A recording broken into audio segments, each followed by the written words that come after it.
Hello student. आज की इस वीडियो में पढ़ने वाले हैं प्रश्नावली 1.2 को। तो प्रश्नावली जो 1.2 है, इस संपूर्ण प्रश्नावली का सॉल्यूशन आपको इस वीडियो में सीखने को मिलेगा, क्वेश्चन नंबर 2 से क्वेश्चन नंबर 6 तक। ठीक है ना। प्रश्नावली 1.2 का जो फर्स्ट क्वेश्चन है वो पिछली वीडियो में यानी पार्ट 5 में आपको समझा दिया गया है। अगर आपने वो नहीं देखा हो तो वो देख ले। प्रश्नावली 1.2 को सॉल्व करने से पहले आपको बेसिक जानकारी होनी चाहिए, जैसे रिक्त समुच्चय किसे कहते हैं, परिमित समुच्चय किसे कहते हैं, अपरिमित समुच्चय किसे कहते हैं, समान समुच्चय किसे कहते हैं। ये सब कुछ पार्ट 5 में समझाया गया है और प्रश्नावली 1.2 का क्वेश्चन नंबर फर्स्ट भी उसी वीडियो में समझाया गया है। ठीक है ना। तो वहां से आप कवर कर लें, पहले आप वो ज्ञान अर्जित कीजिए, उसके बाद आप प्रश्नावली 1.2 को चुटकियों में सॉल्व कर देंगे। तो चलिए आज की वीडियो स्टार्ट करते हैं। तो नमस्कार दोस्तों, मेरा नाम है लोकेश कुमार। आप देख रहे हैं knowledge of math science channel. ठीक है ना। अगर आपके लिए ये वीडियो इंफॉर्मेटिव रहे, ठीक है ना, आपको अच्छा लगे तो वीडियो को लाइक एवं शेयर करना, ताकि आगे भी और स्टूडेंटों को इस वीडियो का लाभ मिल सके। इस चैनल पर आपको पूरा कोर्स कराया जाएगा, वो भी फ्री में। ठीक है ना। तो देखिए क्वेश्चन नंबर 2 को सॉल्व कर लेते हैं। बात है तो ऐसे ही होती करती रहेंगी। तो देखिए निम्नलिखित समस्याओं में से कौन परिमित और कौन अपरिमित है। हमको बताना है कि कौन सा समुच्चय तो परिमित है, कौन सा अपरिमित है। ठीक है ना। तो फर्स्ट पॉइंट देखिए, वर्ष के महीनों का समुच्चय। इनका जवाब देने के लिए परिमित और अपरिमित का जवाब देने के लिए आपको पता होना चाहिए परिमित समुच्चय किसे कहते हैं, अपरिमित समुच्चय किसे कहते हैं। फिर भी मैं आपको यहाँ पर बताता चलूंगा, सब कुछ समझाता चलूंगा, सब कुछ आपके समझ में आ जाएगा। तो देखिए परिमित समुच्चय वो होता है जिस समुच्चय में अवयवों की संख्या सीमित होती है। ठीक है ना। क्या होती है, अवयवों की संख्या सीमित होती है, उसे हम परिमित समुच्चय कहते हैं। और जिस समुच्चय में अवयवों की संख्या सीमित नहीं होती है उसे हम अपरिमित समुच्चय कहते हैं। तो देखिए पहला पॉइंट देखिए, वर्ष के महीनों का समुच्चय। तो वर्ष के महीनों का जो समुच्चय होता है, क्या वो सीमित है या असीमित है। सीमित है। वर्ष के कितने महीने होते हैं, टोटल 12 होते हैं, सीमित है। ये थोड़ी के वर्ष के महीनों का कभी अंत ही नहीं होगा, अनंत थोड़ी होते हैं वर्ष के महीने, नहीं ना। तो वर्ष के महीनों का जो समुच्चय होता है वो यानी सीमित होता है। ठीक है ना।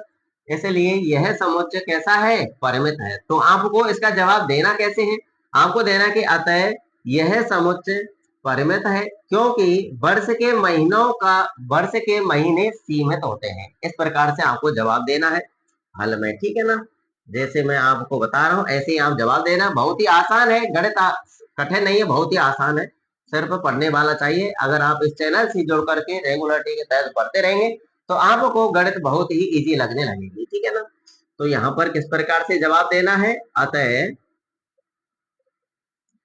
यह समुच्चय, अतः यह समुच्चय परिमित है, परिमित है। थोड़ा सा बता दो क्यों है, क्योंकि वर्ष के महीने सीमित,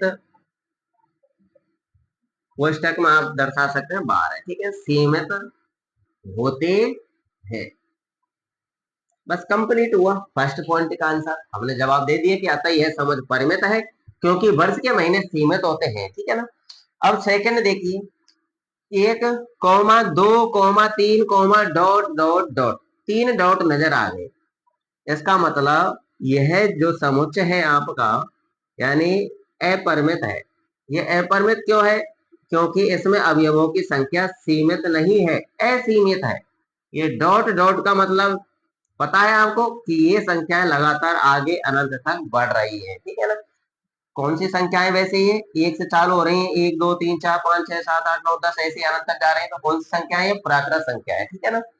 तो इसका जवाब कैसे देना है, इसका जवाब देना है अतः यह समुच्चय अपरिमित है, क्योंकि इस समुच्चय में अवयवों की संख्या असीमित है, ऐसे देना है। ठीक है ना।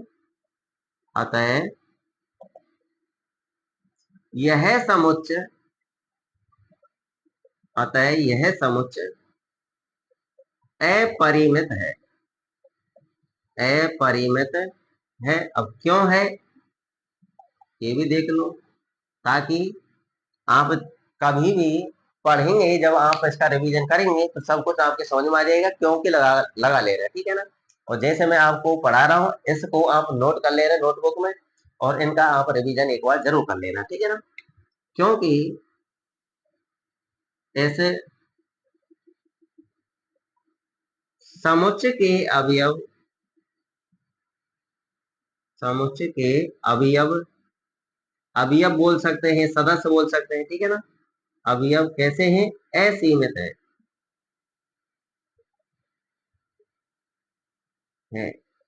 बस कंप्लीट हुआ क्वेश्चन नंबर 2, ठीक है ना। यानी क्वेश्चन नंबर 2 का सेकंड पॉइंट कंप्लीट हुआ। ऐसे ही आपको सभी पॉइंटों का जवाब देना है। अब नेक्स्ट पॉइंट आपके सामने आने वाले हैं। नेक्स्ट देखिए, क्वेश्चन नंबर दूसरे का तीसरा पॉइंट, चौथा पॉइंट और पांचवा पॉइंट। तो तीसरा पॉइंट देखिए, ये कह रहा है 1,2,3, डॉट डॉट डॉट, 99,100। तो जो ये समुच्चय है आपका, कहाँ से स्टार्ट हो रहा है? 1 से, और कहाँ पे समाप्त हो रहा है? 100 पर। तो ऐसे समुच्चय के अवयव कितने हैं? 100 है, सीमित है, 100 से आगे थोड़ी है। ऐसे समुच्चय के अवयव असीमित थोड़ी है, अनंत तक थोड़ी जा रहे हैं, नहीं। तो ऐसे समुच्चय के अवयव सीमित हैं, इसलिए यह समुच्चय आपका परिमित समुच्चय कहलाएगा। ऐसे क्यों कहलाएगा? क्योंकि ऐसे समुच्चय के अवयवों की जो संख्या है वो सीमित है, कितनी है? 100 है, ठीक है ना, इसलिए। तो ऐसे का हल यहाँ पर लिख देना है, अतः लगा के, अतः यह समुच्चय परिमित है। कैसा समुच्चय है ये? परिमित है। क्यों है ये?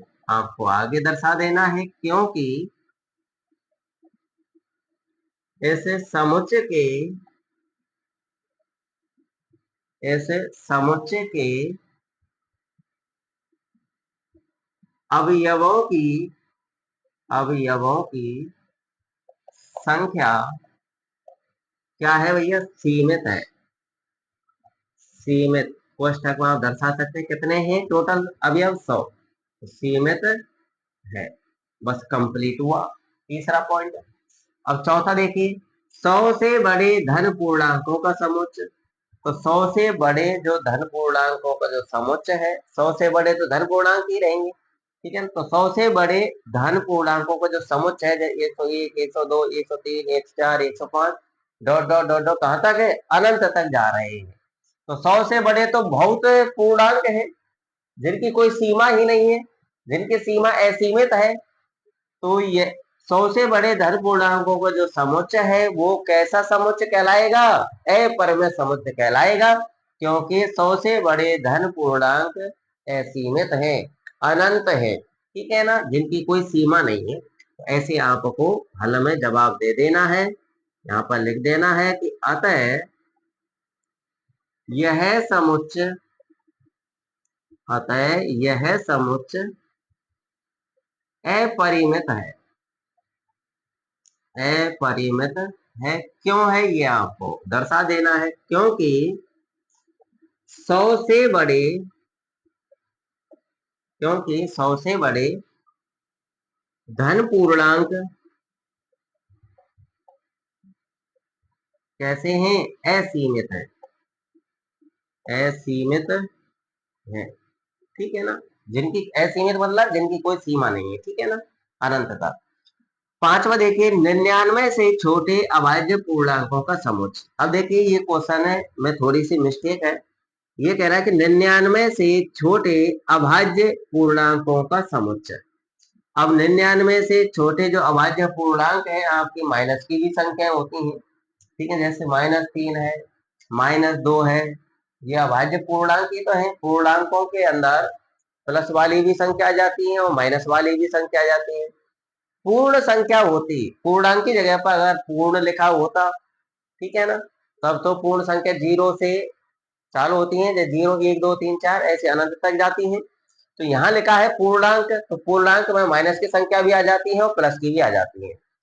तो आपकी बुक में इसका आंसर दे रखा है परिमित। वैसे अगर इस क्वेश्चन के जरिए अगर हम इसका जवाब दें कि 99 से छोटे अभाज्य पूर्णांकों का जो समुच्चय है वो परिमित है या अपरिमित है, तो इस क्वेश्चन का जवाब होगा अपरिमित। ठीक है ना, क्यों? क्योंकि 99 से छोटे अभाज्य पूर्णांक तो बहुत हैं। ठीक है ना, 99 से छोटे प्लस की संख्या होंगी, फिर माइनस की संख्या स्टार्ट हो जाती है, तो वो भी तो माइनस 99 से छोटी है, जैसे -2, -3, -5, -7, ये क्या है? माइनस वाली जो संख्या ये अभाज्य है। क्या है? अभाज्य है, और 99 से छोटे भी हैं। तो इस क्वेश्चन में थोड़ी सी मिस्टेक है, यहाँ पर होना चाहिए था कि 99 से छोटे अभाज्य धन पूर्णांकों का समुच्चय। तो आप इसमें यहाँ पर एक शब्द जोड़ लेना, धन। ठीक है ना, अगर किताब का आंसर आपको रखना है तो। ठीक है ना, तो 99 से छोटे अभाज्य धन पूर्णांकों का समुच्चय। तो अब धन आ गया, तो धन पूर्णांक तो सीमित है। ठीक है ना, 99 से छोटे जो अभाज्य धन पूर्णांक है, जैसे प्लस वाली संख्या लेनी है, धन पूर्णांक लगा दिया, तो जैसे 2 है, 3 है, 5 है, 7 है, तो 99 से छोटे जो धन पूर्णांक है उनकी संख्या क्या है? अब सीमित है। ठीक है ना, ज्यादा नहीं है। तो यहाँ पर आपको जवाब दे देना है। कैसे देना है? कि अतः यह समुच्चय परिमित है। अतः यह समुच्चय परिमित है, क्योंकि 99 से छोटे धन पूर्णांक 99 से छोटे धन पूर्णांक सीमित है। बस कंप्लीट हुआ क्वेश्चन नंबर 2 का 5वां ऑप्शन। ठीक है ना, तो क्वेश्चन नंबर 2 भी आपका कंप्लीट होता है। अब हम मेन नंबर का जो क्वेश्चन नंबर 3 है उसकी तरफ चलते हैं। तो ये तो आपके भली बातें समझ में आ गया होगा। ऐसा समुच्चय जिसमें अवयवों की संख्या सीमित होती है वह समुच्चय परिमित होता है, और जिसमें अवयवों की संख्या सीमित नहीं होती है, असीमित होती है, अनंत होती है, ठीक है ना, तो उसे हम अपरिमित समुच्चय बोलते हैं। ठीक है, अब क्वेश्चन नंबर तीसरा आपके सामने आ चुका है। क्वेश्चन नंबर 3 के अंदर भी 5 ऑप्शन है। ठीक है ना, इसके अंदर भी आपको जवाब देना है परिमित है या अपरिमित है। तो ये क्वेश्चन कह रहा है कि निम्नलिखित समुच्चयों में से प्रत्येक के लिए बताइए कि कौन परिमित है और कौन अपरिमित है। ये जो समुच्चय आपको दे रखे हैं, इनके जो समुच्चय हैं वो परिमित होंगे या अपरिमित होंगे। क्वेश्चन नंबर दूसरे की तरह ही है, बिल्कुल आसान है। तो देखिए फर्स्ट पॉइंट, एक्स अक्ष के समांतर रेखाओं का समुच्चय। एक्स अक्ष के समांतर रेखाओं के समुच्चय की बात हो रही है, तो देखिए हम छोटा सा एक डायग्राम बनाते हैं। जैसे ये है आपका एक्स अक्ष और ये है आपका वाई अक्ष। ठीक है, तो एक्स अक्ष के समांतर रेखाओं के समुच्चय की बात हो रही है। तो एक्स अक्ष के समांतर कितने रेखा खींची जा सकती हैं?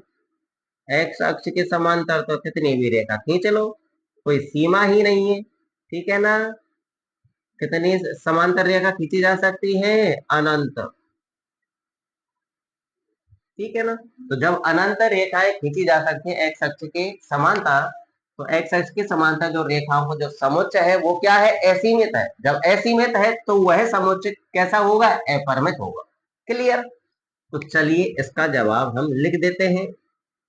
कैसे लिखना है? जैसे क्वेश्चन नंबर 2 में लिखा था कि अतः यह समुच्चय क्या है?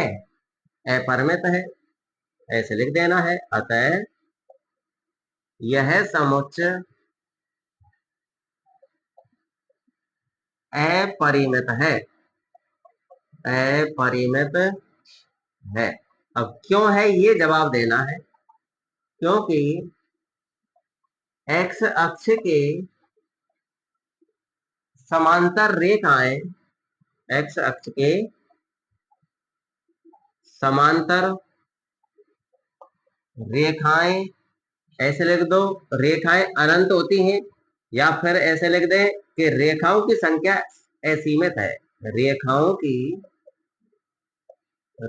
की संख्या असीमित है। असीमित है। ठीक है ना, कंप्लीट हुआ फर्स्ट ऑप्शन। अब दूसरा देखिए, अंग्रेजी वर्णमाला के अक्षरों का समुच्चय।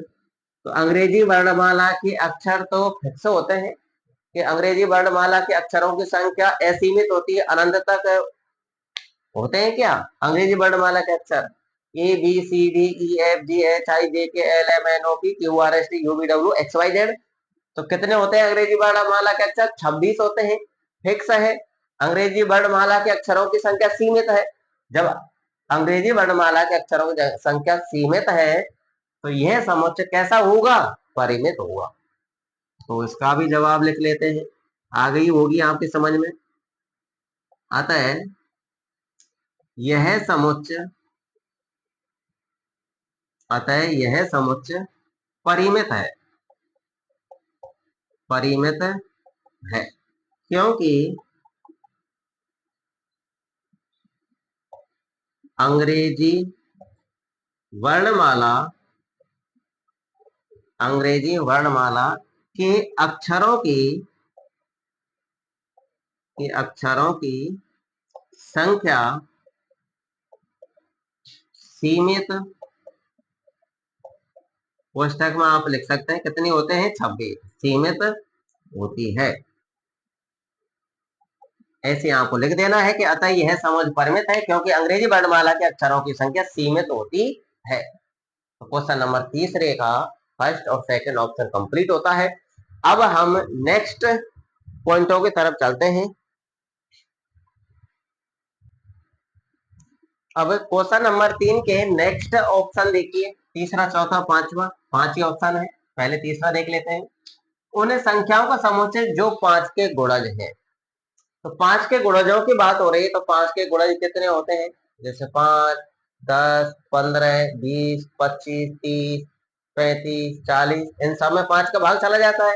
वो सभी संख्या लिखनी है जिनमें 5 का भाग चला जाए, वो 5 के गुणज कहलाएंगे। ठीक है, तो ऐसी संख्या है तो कैसी है? अनंत है। कितनी है? अनंत है। असीमित है 5 के गुणजों की संख्या। जब 5 के गुणजों की संख्या असीमित है तो यह समुच्चय कैसा कहलाएगा? अपरिमित कहलाएगा। ठीक है ना, आगे समझ में? 5, 10, 15, 20, 25, 30, 35, 40, 45, 50 ऐसे बढ़ाते जाओ अनंत तक। ठीक है ना, 5 के गुणजों का अंत कभी नहीं होगा। तो इसका जवाब लिख देना है आपको कि अतः यह समुच्चय, अतः यह समुच्चय क्या है? अपरिमित है,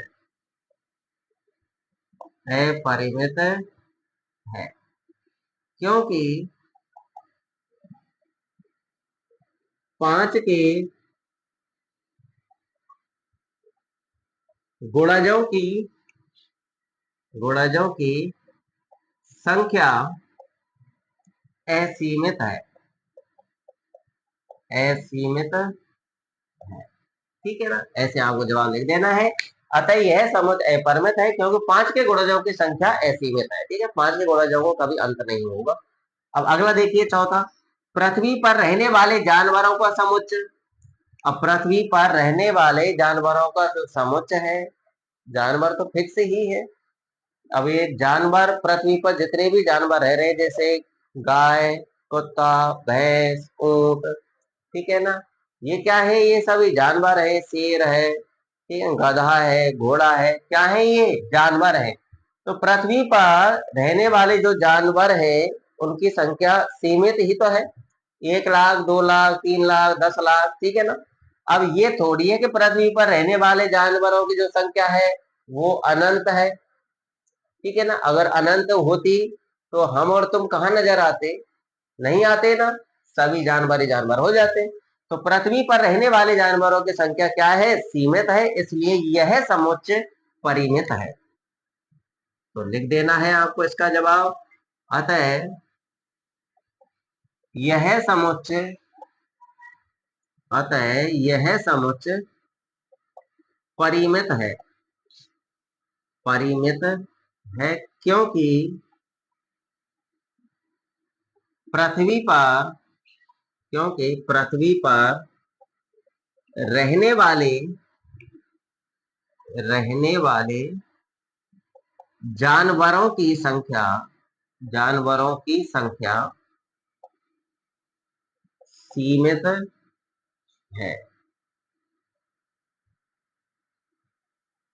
ठीक है ना, ऐसे आपको लिख देना है कि अतः यह समझ परिमित है क्योंकि पृथ्वी पर रहने वाले जानवरों की संख्या क्या है, सीमित है। ठीक है, अब पांचवा देखिए, मूल बिंदु 0,0 होते हैं मूल बिंदु के निर्देशांक। ठीक है ना, एक्स अक्ष और वाई अक्ष जहां प्रतिच्छेद करते हैं उसी को हम मूल बिंदु कहते हैं। तो इसकी ही बात हो रही है कि मूल बिंदु से होकर जाने वाले वृत्तों का समुच्चय। तो देखिए यहाँ पर थोड़ा समझ लीजिए, जैसे ये आपका वाई अक्ष है और ये है आपका एक्स अक्ष और ये है आपका मूल बिंदु। तो इस मूल बिंदु से होकर जाने वाले वृत्त, जैसे एक व्रत है ये चला गया, फिर दूसरा व्रत ये हो गया, तीसरा व्रत ये हो गया, चौथा व्रत ऐसे हो गया, पांचवा व्रत ऐसे हो गया, छठवा ऐसे इधर, एक दो तीन ऐसे व्रत कितने चले खींच सकते हैं, अनंत। ठीक है ना, ऐसे भी खींच सकते हैं इधर। ठीक है ना, तो मूल बिंदु से होकर जाने वाले व्रतों की संख्या असीमित है, कोई फिक्स नहीं है, कितने भी व्रत खींच सकते हैं अनंत तक। ठीक है ना, इसलिए यह समुच्चय आपका अपरिमित कहलाएगा। ठीक है ना, तो इसका हल क्या होगा, अपरिमित। तो लिख देना है अतः यह समुच्चय, अतः यह समुच्चय अपरिमित है, अपरिमित है क्योंकि मूल बिंदु से, मूल बिंदु से होकर,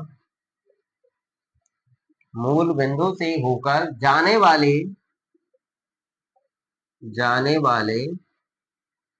वृत्तों की, वृत्तों की संख्या असीमित है। कैसी है, असीमित है। ठीक है ना, ऐसे आपको लिख देना है कि अतः यह समुच्चय अपरिमित है क्योंकि मूल बिंदु से होकर जाने वाले वृत्तों की संख्या असीमित है। कंप्लीट होता है क्वेश्चन नंबर तीसरा आपका। अब हम क्वेश्चन नंबर 4 की तरफ चलते हैं। देखिए जितने भी यानी पूरे क्वेश्चन को कराऊंगा, यहाँ पर 3 क्वेश्चन और बचे हैं, चौथा पांचवा छठवा, उनको भी इसी वीडियो में कंप्लीट कराने वाला हूँ। तो इन 5 क्वेश्चन हो जाएंगे आपके आज की इस वीडियो में। तो इन 5 क्वेश्चनों का आप रिविजन कर लेना। ठीक है ना, रिविजन करना बेहद जरूरी है आपके लिए।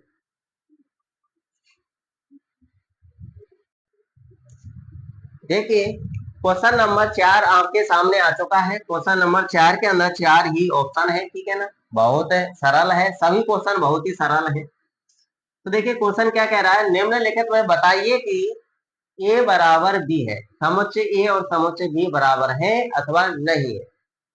तो देखिए दो समुच्चय बराबर तब होते हैं जब उनके एक दूसरे के अवयव समान होते हैं। जैसे यहाँ पर देखिए, जैसे फर्स्ट पॉइंट में आपको समुच्चय ए बराबर दे रखा है ए बी सी डी। ठीक है ना, और समुच्चय बी में दे रखा है डी सी बी ए। तो देखिए ये दोनों समुच्चय तब बराबर कहलाएंगे जब इस समुच्चय का प्रत्येक अवयव इस समुच्चय में होना चाहिए और इस समुच्चय का भी प्रत्येक अवयव इस समुच्चय में होना चाहिए।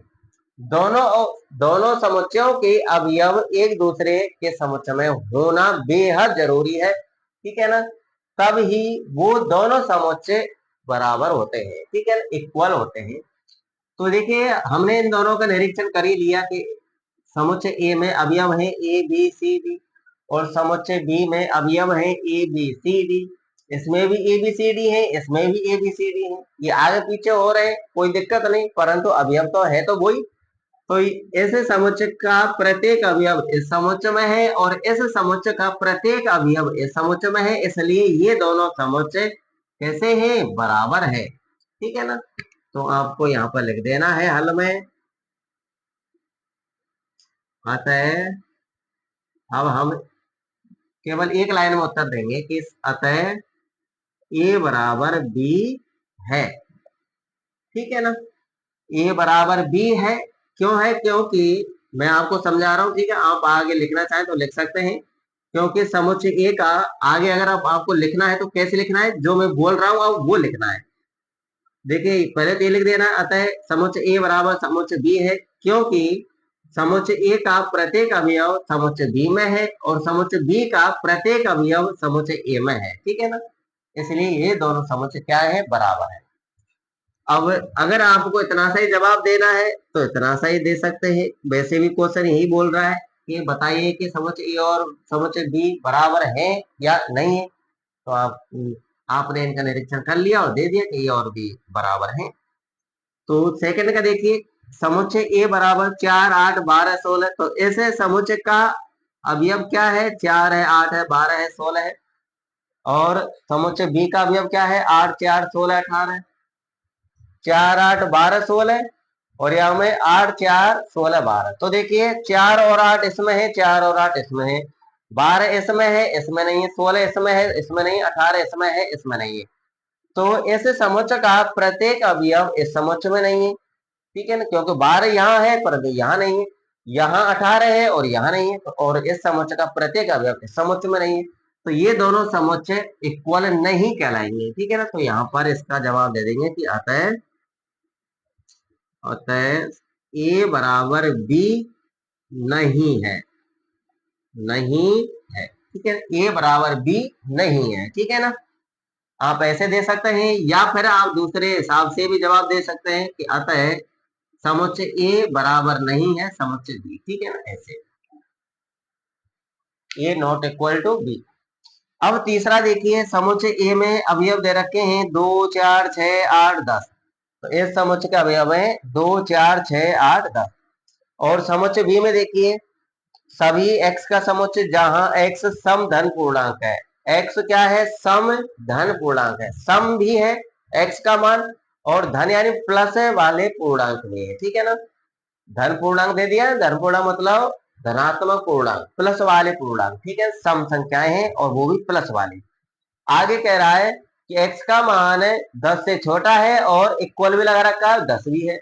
x का मान 10 से छोटा भी है और 10 भी है। तो यानी अगर हम बात करें x के मानों की, सम धन पूर्णांकों की बात हो रही है, तो इस समुच्चय में भी कितने अवयव हैं, कौन कौन से अवयव हैं, 2 है, 4 है, 6 है, 8 है और 10 है, ठीक है ना। इस कंडीशन के अनुसार सम धन पूर्णांक कहां से स्टार्ट होंगे, 2 से, 2, 4, 6, 8 और 10, 10 तक लेना है, ठीक है ना, 10 से ज्यादा नहीं लेना। तो ये दोनों समुच्चय क्या है, इक्वल समुच्चय हैं। इसमें भी अवयव 2, 4, 6, 8, 10 है और उसमें भी 2, 4, 6, 8, 10 है, ठीक है ना। वहां पर निकालने पड़ेंगे तब। तो यहाँ पर हल में हमको लिख देना है कि अतः अतः समुच्चय ए बराबर समुच्चय बी है। वैसे आगे दर्शा दें तो अच्छा रहेगा, क्योंकि समुच्चय ए का प्रत्येक अवयव समुच्चय बी में है और समुच्चय बी का प्रत्येक अवयव समुच्चय ए में है, ऐसे, ठीक है ना।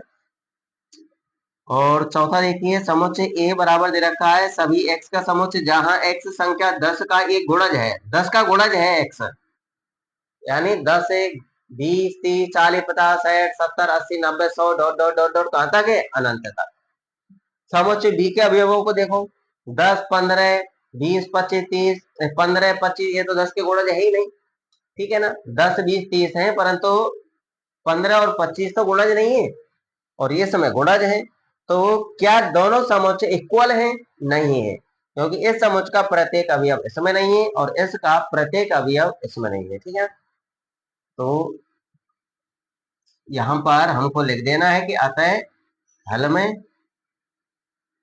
अतः अतः लगा के लिखना है, अतः समुच्चय ए नॉट इक्वल टू समुच्चय बी है, ऐसे लिख दो। अथवा हम ऐसे लिख सकते हैं कि अतः समुच्चय ए बराबर बी नहीं है, ठीक है ना। तो क्वेश्चन नंबर 4 आपका कंप्लीट होता है, बेहद सरल है, ठीक है ना। ध्यान रखना, इक्वल समुच्चय कब होंगे, जब दोनों समुच्चयों के अवयव एक दूसरे में विद्यमान होंगे, ठीक है ना। अब हम क्वेश्चन नंबर 5 की तरफ गमन करते हैं। देखिए, अब क्वेश्चन नंबर 5 आपके सामने आ चुका है। क्वेश्चन नंबर 5 कह रहा है, क्या निम्नलिखित समुच्चय युग्म समान है। आपको समुच्चय युग्म दे रखा है, एक समुच्चय ये रहा, एक समुच्चय ये रहा, ये तो आपका रोस्टर रूप है और ये है आपका समुच्चय निर्माण रूप, ठीक है ना। कारण सहित बताना है कि ये दोनों समुच्चय युग्म समान है तो क्यों है और नहीं है तो क्यों नहीं है, ये आपको जवाब देना है, ठीक है ना। तो आपको क्या करना है, ये तो रोस्टर रूप में है, तो देखिए दो समुच्चय अगर समुच्चय निर्माण रूप में दे रखे हैं तो उनके समुच्चय निर्माण रूप को देख करके हमें अंदाज नहीं लगा सकते कि ये यानी समान है या नहीं है। तो समुच्चय निर्माण रूप को रोस्टर रूप में बदलना पड़ता है, तब जाकर के पता चलता है कि ये समुच्चय समान है या नहीं है। ठीक है ना। तो अगर हम इस समुच्चय की बात करें तो ये समुच्चय हमको रोस्टर रूप में बदलना पड़ेगा। तो देखिए यहाँ पर x का मान निकालना पड़ेगा। तो x समीकरण x square plus 5x plus 6 बराबर 0 का क्या है, ये एक हल है। तो इसे द्विघात समीकरण को सॉल्व करना पड़ेगा, तभी पता चलेगा कि x का मान क्या क्या आ रहा है। ठीक है ना। तो सबसे पहले हल में आपको क्या करना है, इस द्विघात समीकरण को सॉल्व करना है। ठीक है ना। तो यहाँ पर लिख देना है कि अतः x square plus 5x plus 6 बराबर 0 को हल करने पर चलिए हल करते हैं। तो करना क्या है, एक्स स्क्वायर गुणा में ये द्विघात समीकरण है। द्विघात समीकरणों को क्लास 10 तक खूब अच्छी तरीके से सॉल्व किया है। प्रश्नावली 2 के अंदर वहां पर द्विघात बहुपद थी, पर तरीका तो वही है। 4 प्रश्नावली द्विघात समीकरण, वहां पर भी वही एक ही बात थी। ठीक है ना। तो देखिए एक्स स्क्वायर गुणा में 1 है, तो 1 का गुणा हम प्लस 6 से करेंगे तो प्लस 6 ही आएगा। अब हमको ऐसी दो संख्याओं को पता करना है जिनका गुणा करने पर प्लस का 6 आ जाए, और उन दोनों संख्याओं को जोड़ने पर या घटाने पर क्या आना चाहिए, 5 आना चाहिए। तो 6 के जब हम अभाज्य गुणनखंड करते हैं 2 और 3 आता है, तो 2 गुणा 3 करने पर 6 आ रहा है, और 2 और 3 को जोड़ने पर 5 आ रहा है। ठीक है ना। तो अब ऐसा करना है कि यहाँ पर गुणा करने प्लस का लाना है, तो ये दोनों संख्या या तो प्लस की होंगी या दोनों संख्या माइनस की होंगी। ठीक है ना। चिन्ह भी तो निर्धारित करना होता है। या बीच में प्लस का चिन्ह है तो ये दोनों संख्या प्लस की लेनी है, और बीच में माइनस का चिन्ह होता तो इन दोनों संख्याओं को हम माइनस की लेते हैं। ठीक है ना। और इनके पीछे एक्स लगा देना है, और बीच वाले को हटा देना है, बीच वाले की जगह पर उन दोनों को लिख देना है। तो x square plus 2x plus 3x plus 6 बराबर 0 लिख लिया। अब यहाँ पर इन दोनों में से कॉमन लेना है और इन दोनों में से कॉमन लेना है। तो यहाँ पर एक्स स्क्वायर है, यहाँ पर 2x है, तो यानी x कॉमन आ जाएगा। यहाँ पर एक x बचेगा, प्लस ये x हमने कॉमन ले लिया, क्या बचेगा, 2 बचेगा। ऐसा ही सेम हमको यहाँ से बनाना है। यहाँ पर x अकेला, यहाँ पर x के साथ प्लस 3 है, यानी ये हटाना पड़ेगा। हटाने मतलब प्लस 3 कॉमन लेना है, तो x प्लस 2 आपको जो का त्यों लिख देना है बराबर 0। अब इन दोनों कोष्टक वाली संख्याओं में से एक संख्या लेनी है, यानी पुनः कॉमन ले रहे हैं हम x प्लस 2 को। x प्लस 2 हमने कॉमन ले लिया, क्या बचेगा, x प्लस 2 हमने कॉमन ले लिया, बचेगा क्या, प्लस का 3 बराबर 0। अब इन दोनों को अलग अलग 0 बराबर करना है, तो x प्लस 2 बराबर 0 और x प्लस 3 बराबर 0। दोनों जगह से पक्षांतरण करके हम x का मान निकाल लेते हैं। प्लस का 2 इधर जाएगा तो माइनस का हो जाएगा। ऐसे यहाँ से पक्षांतरण करेंगे तो प्लस का 3 इधर जाएगा, तो ये भी किसका हो जाएगा, माइनस का। तो अब रोस्टर रूप लिखना है। ठीक है ना। तो समुच्चय बी का रोस्टर रूप ऐसे लिख देना है कि अब समुच्चय बी का रोस्टर रूप। तो रोस्टर रूप क्या होगा, यहाँ पर अवयव कौन कौन से, -2 है और -3 है, दो ही है, तो इनको दोनों को लिख देना है, -2 -3 इस प्रकार से। तो रोस्टर रूप कंप्लीट हुआ। अब देख लीजिए ये भी रोस्टर रूप है और ये भी रोस्टर रूप में है। अब देख लीजिए दोनों को, क्या ये समुच्चय और ये समुच्चय समान है, नहीं है। ठीक है ना। तो जब ये दोनों समुच्चय समान नहीं है, क्यों नहीं है, क्योंकि दोनों के अवयव समान नहीं है।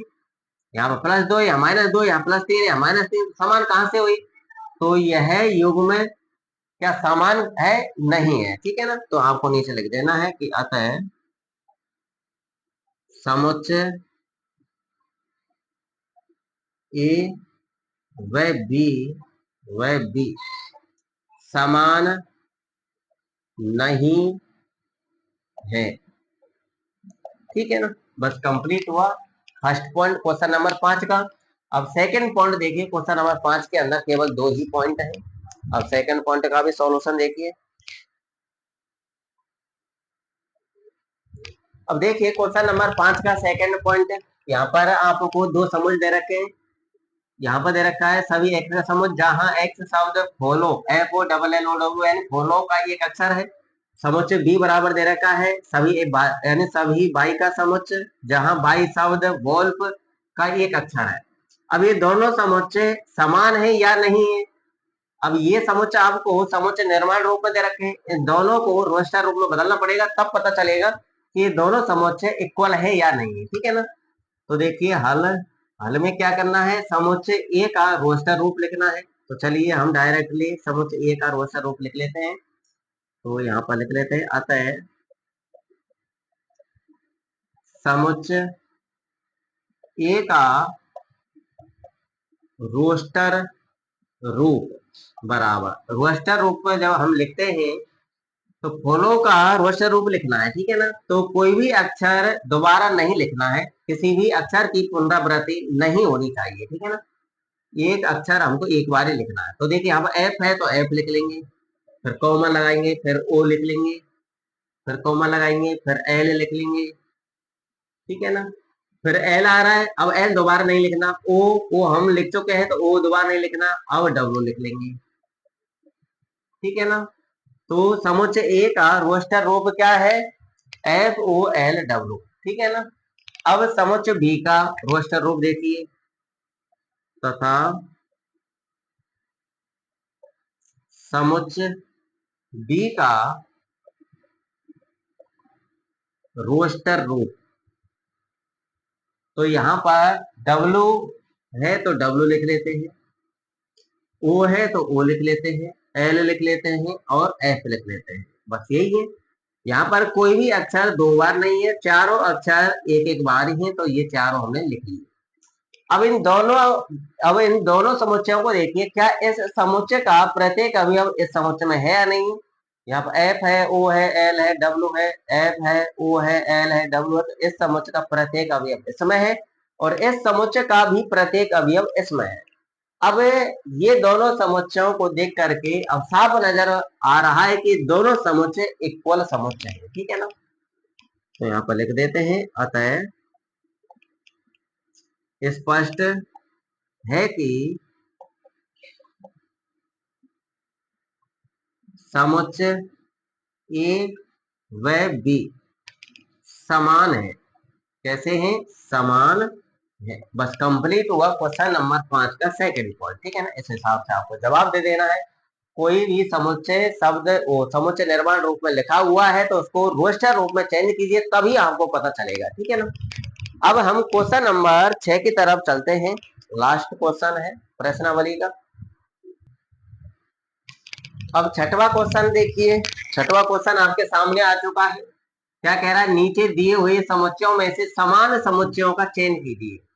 यहाँ पर आपको समान समुच्चय दे रखे हैं, A B C D E F G H, ठीक है ना। 8 समुच्चय दे रखे हैं, तो यहाँ पर जो समान समुच्चय है उनका चयन करना है, ठीक है ना।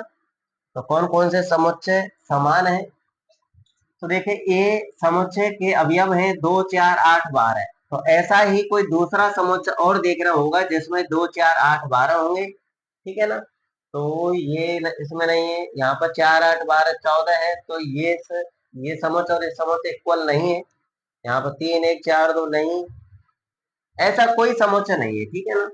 तो समुच्चय ए किसी भी समुच्चय के समान नहीं है। अब बी को देख लो, ए समुच्चय बी में अवयव है 1 2 3 4, तो ऐसा दूसरा समुच्चय देखना होगा जिसके अंदर ये अवयव मौजूद होंगे, तो ये नहीं है।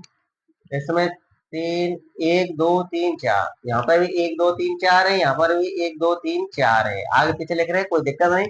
पर इस समुच्चय के अवयव इसमें है और इस समुच्चय के अवयव इसमें है, तो समुच्चय बी और समुच्चय डी क्या है, समान है। तो यहाँ पर हमको लिख देना है, अतः समुच्चय बी व डी समान है, ठीक है ना। और देखो ये हो गया। अब सी देखो, 4 8 12 14, 4 8 12 14 किसी समुच्चय में है क्या, नहीं है। तो समुच्चय सी किसी के भी समान नहीं है। तो डी हो ही गया, बी हो गया और डी हो गया। ई देखिए, ई के अवयव है -1 और 1। अब ऐसा कोई दूसरा समुच्चय देखना है जिसमें 1 और -1 मौजूद है, तो 1 और -1 जी में है। तो ई और जी ये दोनों समुच्चय क्या है, समान है। तो नीचे लिख देना तथा लगा के, तथा समुच्चय ई व जी समान है, ठीक है। और एफ को देखिए, एफ में अवयव है 0 1, ऐसा कोई दूसरा समुच्चय है कि जिसमें 0 और ए हो? यहाँ पर 0 और 1 है, तो ये दोनों समान समुच्चय नहीं है, ठीक है ना। केवल यही समुच्चय है जो समान है बी और डी और ई और जी। तो क्वेश्चन नंबर 6 का आंसर आपका समाप्त होता है। बस यही लिखना था कि कौन कौन से समुच्चय समान है, उनका चयन कीजिए, ठीक है ना। तो ये चयन हमने कर लिया है कि समुच्चय बी और डी समान है, समुच्चय ई और जी समान है। तो प्रश्नावली आपकी 1.2 समाप्त होती है, ठीक है ना। तो वीडियो अगर आपके लिए इंफॉर्मेटिव रही हो, आपके समझ में आया हो, तो वीडियो को लाइक कर देना जरूर और शेयर भी कर देना, ताकि आगे और भी स्टूडेंट इस वीडियो का लाभ उठा सके। आपको अगर ये नहीं पता है कि इस चैनल पर पेड क्लास होती हैं या फ्री क्लास होती हैं, तो मैं आपको फिर से रिपीट कर देता हूँ कि इस चैनल पर जो भी कुछ पढ़ाया जाएगा बिल्कुल फ्री ही पढ़ाया जाएगा, ठीक है ना। इस चैनल से आप से 1 रुपया भी नहीं वसूला जाएगा। पूरी शिक्षा प्रदान कराई जाएगी, आपको पूरा कोर्स आपको प्रदान कराया जाएगा, वो भी फ्री में, ठीक है ना। क्लास आज की भी गणित पढ़ाई जाएगी, इस पर 9th की गणित पढ़ाई जाएगी, क्लास 10th की गणित और विज्ञान पढ़ाई जाएगी, क्लास 11th की मैथ पढ़ाई जाएगी और क्लास 12th की भी इस चैनल पर मैथ ही पढ़ाई जाएगी, ठीक है ना।